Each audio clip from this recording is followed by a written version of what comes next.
بسم اللہ الرحمن الرحیم۔ ناظرین حضرت، مکتب جعفر قرآنی چینل پر آپ کی خدمت میں قرآن کے متعلق اور قرآن کے بارے میں اور مختصر آیات کی تفسیر و توضیح بیان کر رہے ہیں، اور انشاءاللہ آئندہ بھی بیان کرتے رہیں گے، اور مختصر سوروں کا جو چھوٹے سورے ان کا ترجمہ آپ کی خدمت میں انشاءاللہ بیان کیا جائے گا۔ اگر آپ نے ابھی تک ہمارا چینل سبسکرائب نہیں کیا ہے تو ضرور سبسکرائب کر لیں تاکہ آپ تک ویڈیو آتی رہیں۔ سوال: قرآن کریم کس طرح جمع کیا گیا، اور جو ہمارے پاس قرآن ہے یہ کس نے جمع کیا تھا؟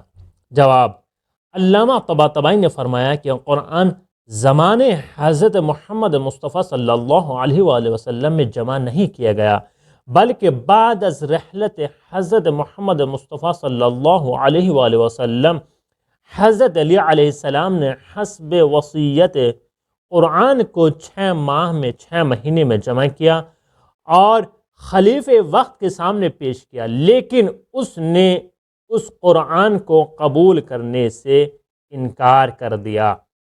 حضرت علی علیہ السلام نے فرمایا، میرا جمع کیا ہوا قرآن تم کبھی نہیں دیکھ سکتے ہو یہاں تک کہ میرا آخری وارث ظہور کرے۔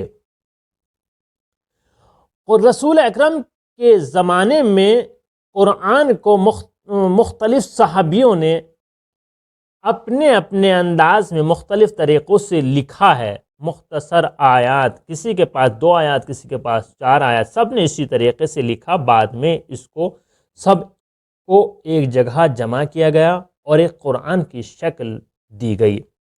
قرآن کو جو لکھا گیا، کہیں کھال پر لکھا گیا، کہیں کاغذ پر یا کھجور کے پتوں پر، درختوں پر، اس طریقے چھال پر، الگ الگ طریقے سے قرآن کو لکھا گیا ہے۔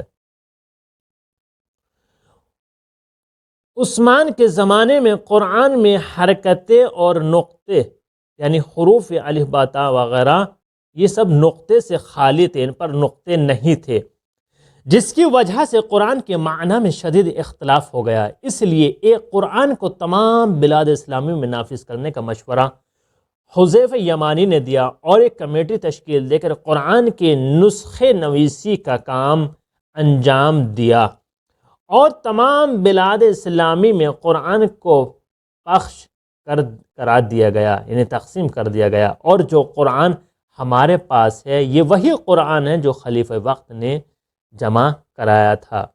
آموزش علوم قرآنی محمد ہادی معرفہ، صفحہ 60 سے لے کر 85 تک۔ کس طرح قرآن کو جمع کیا گیا، قرآن کی معرفی، قرآن کا مختصر چھوٹے سوروں کا ترجمہ آپ کی خدمت میں انشاءاللہ بیان کرتے رہیں گے۔ آپ ہمارا چینل ضرور سبسکرائب کریں اور دوسروں کو بھی شیئر کریں اور سبسکرائب کروائیے۔